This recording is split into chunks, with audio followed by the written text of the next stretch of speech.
بسم الله الرحمن الرحيم. وصفتنا النهاردة إن شاء الله كباب حلة. معانا كده نص كيلو لحمة مكعبات، ومعانا قدهم بالظبط بصل، يعني حوالي نص كيلو بصل. هنقطعه مكعبات كبيرة بالشكل ده أو شرايح، المهم قطع كبيرة.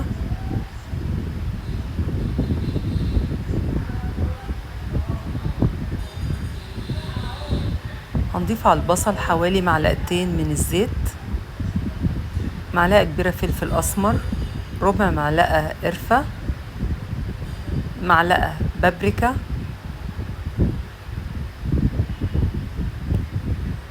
وربع معلقة كزبرة. وهنقلب كل ده كده مع بعض.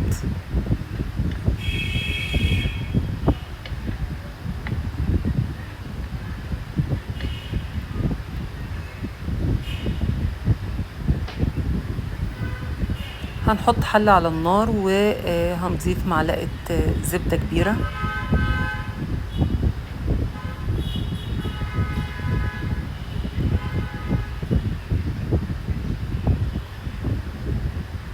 وأول ما تسيح هننزل باللحمة، يعني هنديها صدمة ومش هنقلبها خالص لحد ما تاخد لون من تحت بالشكل ده.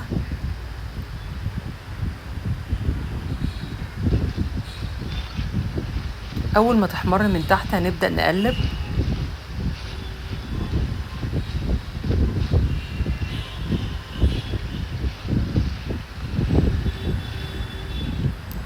هننزل بالبصل، بس هنسيب شوية كده حوالي ربع الكمية.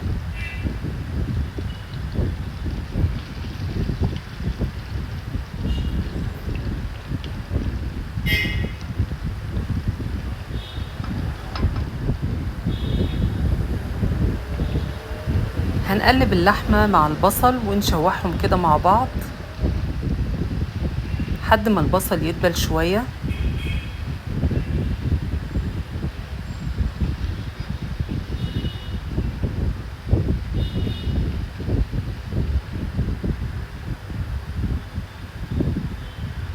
تلات أو 4 فصوص حبهان، ولو في برضو ورق لورا بيدي نكهة كويسة.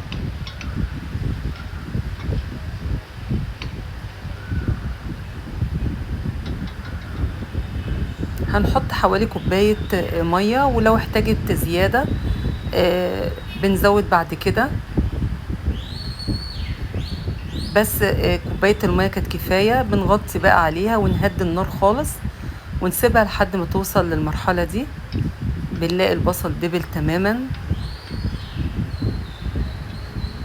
واللحمة كمان استوت، يعني سوا كامل. بنختبر السوا بالشكل ده كده تمام.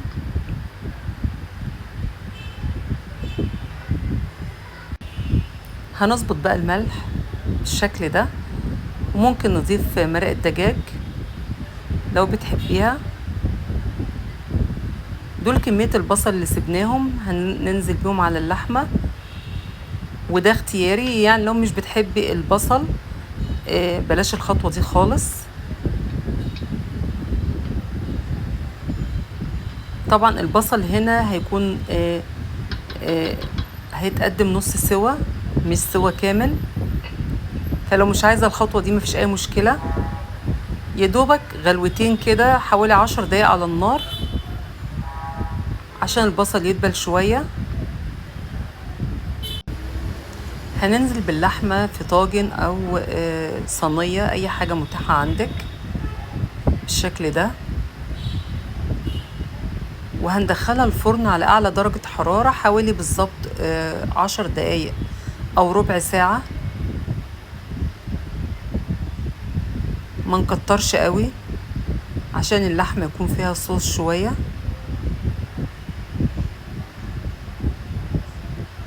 كده تمام.